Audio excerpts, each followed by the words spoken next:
Bonjour, parlons de la Bible et puisque la Bible du début jusqu'à la fin ne parle que de Jésus-Christ, parlons de Jésus-Christ. On était sur Deutéronome 14 où là on était en train de voir les animaux qui sont purs et les animaux qui sont impurs. Donc en fait tout ce passage est une parabole, il faut bien comprendre ça comme une parabole. Si vous avez décidé de manger des animaux impurs, il n'y a pas de mal. Si vous n'avez décidé de manger que des animaux purs, il n'y a pas de mal non plus. Mais il faut bien comprendre ça comme étant une parabole. Donc en fait les animaux qui sont purs ont des caractéristiques que nous devons imiter en tant que chrétiens, tandis que les animaux qui sont impurs, eux, en ont moins, ou n'en ont pas du tout d'ailleurs. Et donc pour cette raison, les animaux qui sont désignés purs sont les animaux que nous devons imiter. Donc on a eu l'occasion de voir les animaux qui ont le sabot fendu, qui ont la corne divisée, qui ruminent également.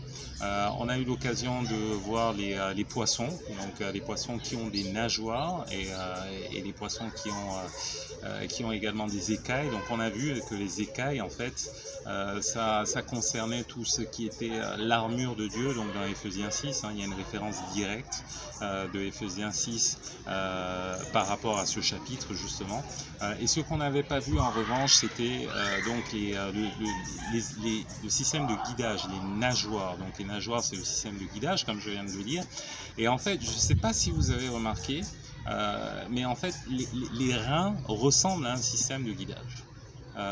C'est particulièrement intéressant, notamment lorsque vous vous retrouvez sur une petite, c'est pas une balançoire, mais sur une trottinette par exemple, vous avez vraiment un système de guidage qui ressemble à s'y méprendre au système urinaire. Et donc c'est pour cette raison qu'à chaque fois, on est tout le temps en train de faire référence à sonder les reins. Je vais vous lire quelques passages, dont notamment Jérémie 17:10. Alors l'Éternel sonde les reins, ça on en parle beaucoup dans la Bible. Donc Jérémie 17:10, vous l'avez ici, moi l'Éternel j'éprouve le cœur, je sonde les reins pour rendre à chacun selon ses voies, selon le fruit de ses œuvres. Donc en fait l'idée générale c'est que là où se trouvent les reins, c'est là où vous allez, là où vous guidez vos reins, c'est là où vous rendez. Vous voyez que même au milieu de la nuit, c'est une chose que j'essaie d'apprendre à mon fils et il est en train de prendre la leçon justement, de bien comprendre la leçon, c'est que finalement même pendant la nuit, lorsque vos reins vous instruisent de faire quelque chose, donc là vous êtes complètement inconscient, lorsque vos reins vous instruisent de faire quelque chose, vous y allez, vous vous déplacez, vous allez aux toilettes et vous êtes en train d'uriner. Et c'est un peu le même principe en termes de direction. Donc là où se trouvent vos reins, c'est la direction que vous avez. Donc Jérémie 17:10, on vient de le lire, Jérémie 20:12. Jérémie 20:12, Éternel des armées éprouve le juste, il pénètre les reins et les cœurs, je verrai ta vengeance exercée contre eux, car c'est à toi que je confie ma cause. Donc là encore, on a cette référence aux reins, donc le système de guidage. Et ensuite, on a le psaume 7, verset 10. Le psaume 7, le verset 10, où là nous avons « Mets un terme à la malice des méchants, affirme le juste, toi qui sondes les cœurs et les reins, Dieu juste ». Donc cette idée de justice, justement, lorsque nous sommes en train d'être sondés. Et également Ésaïe 11:5. Alors Ésaïe 11:5, ça c'est vraiment une très belle, très beau passage. Ésaïe 11:5 qui est en train en fait de décrire le Christ, temps messianique, c'est le titre que donne Louis II à ce passage. Ésaïe 11:5, la justice sera la ceinture de ses flancs et la fidélité la ceinture de ses reins. Donc à partir du moment où on est en train de parler de fidélité, on fait allusion à la foi, et comme on avait parlé de la foi un tout petit peu plus tôt, on se souvient que la foi vient de ce qu'on entend, et ce qu'on entend vient de la parole de Christ. Ça c'est Romains 10:17. Donc on avait déjà commencé avec le casque de Yeshua, donc le casque du salut.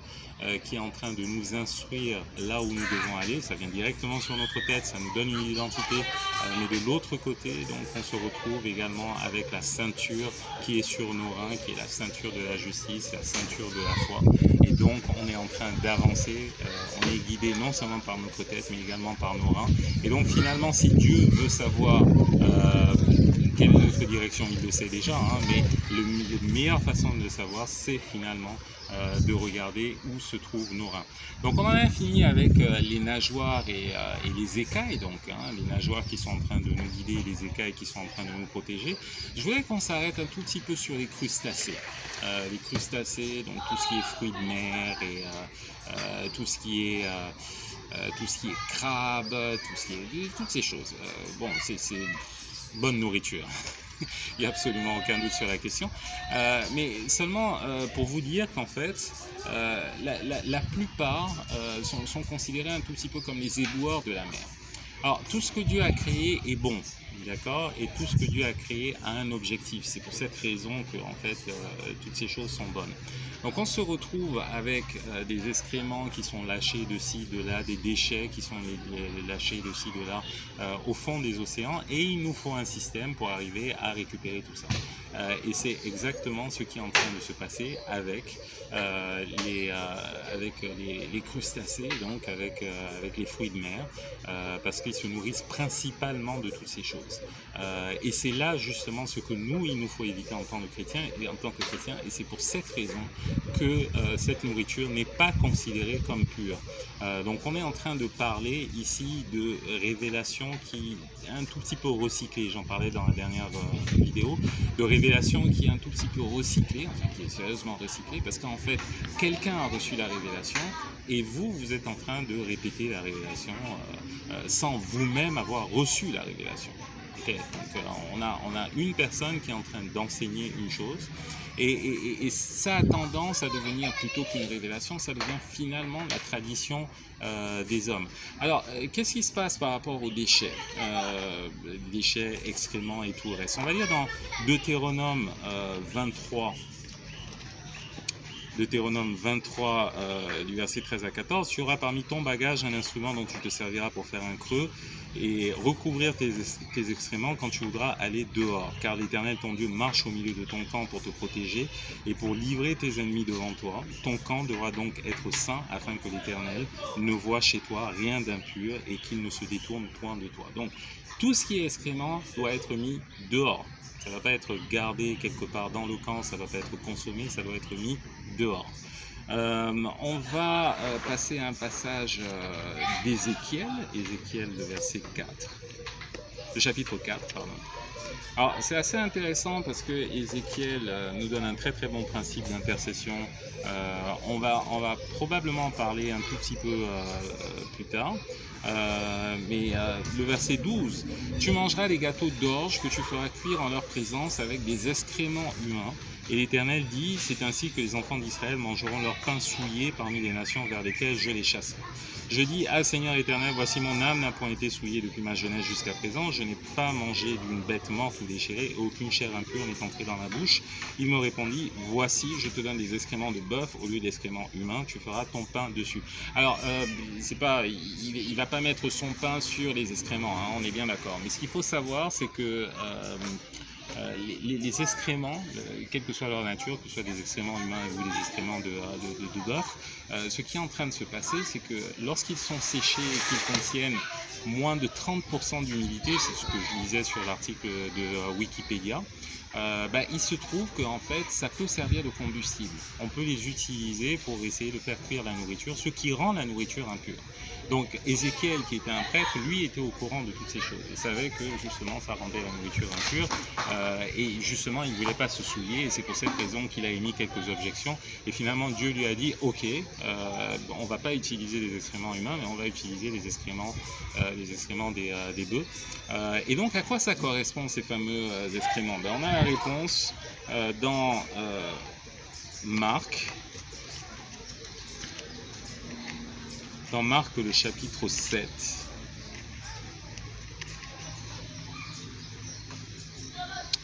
Le verset 13, annulant ainsi la parole de Dieu par votre tradition que vous avez établie et vous faites beaucoup d'autres choses semblables. Donc on est en train de parler des traditions des hommes, et les traditions des hommes sont en fait les fameux excréments dont nous sommes en train de parler. Cette bouse ne doit pas être utilisée.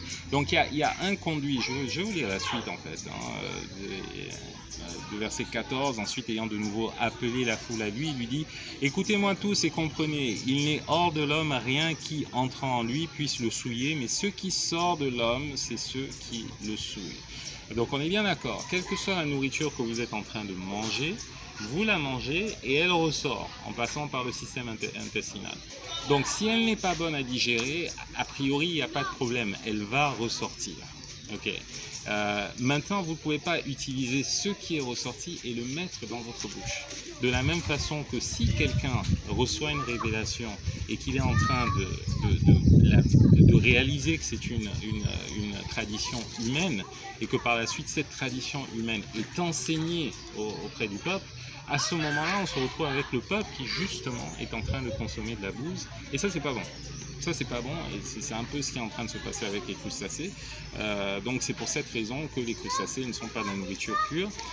Donc, le verset 18, il leur dit, vous aussi, êtes-vous donc sans intelligence, ne comprenez pas que rien de ce qui du dehors entre dans l'homme ne peut le souiller, parce que de toutes les façons, il sera digéré. Donc, soit il est digéré et puis ça rentre dans le corps, soit alors il est repoussé et ça sort du corps. Car cela n'entre pas dans son cœur, mais dans son ventre, puis s'en va dans les lieux secrets qui purifient tous les aliments. Il dit encore, ce qui sort de l'homme, c'est ce qui souille l'homme, car c'est du dedans, c'est du cœur des hommes que sortent les mauvaises pensées, les adultères, les impudicités, les meurtres, les vols, les cupidités, les méchancetés, la fraude et le dérèglement, les regards envieux, la calomnie, l'orgueil, la folie. Toutes ces choses mauvaises sortent du dedans et souillent l'homme. Juste une petite note, lorsque vous êtes en train de voir le passage suivant, on se retrouve dans une situation où en fait Jésus s'envoie sur le territoire de Tyr.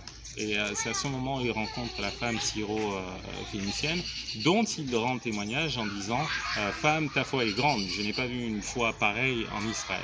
Qu'il te soit fait comme tu veux. » Et à ce moment-là, sa fille était guérie. Et là, on est en train justement de toucher à une grande tradition. C'est vraiment la suite du passage sur les traditions humaines. On avait une tradition à l'époque qui consistait à dire que justement les Juifs ne devaient pas avoir de contact avec les gens qui étaient considérés comme des chiens, qui étaient comme des étrangers. Ce qui est un peu paradoxal parce que Jésus-Christ est venu pour sauver tout le monde.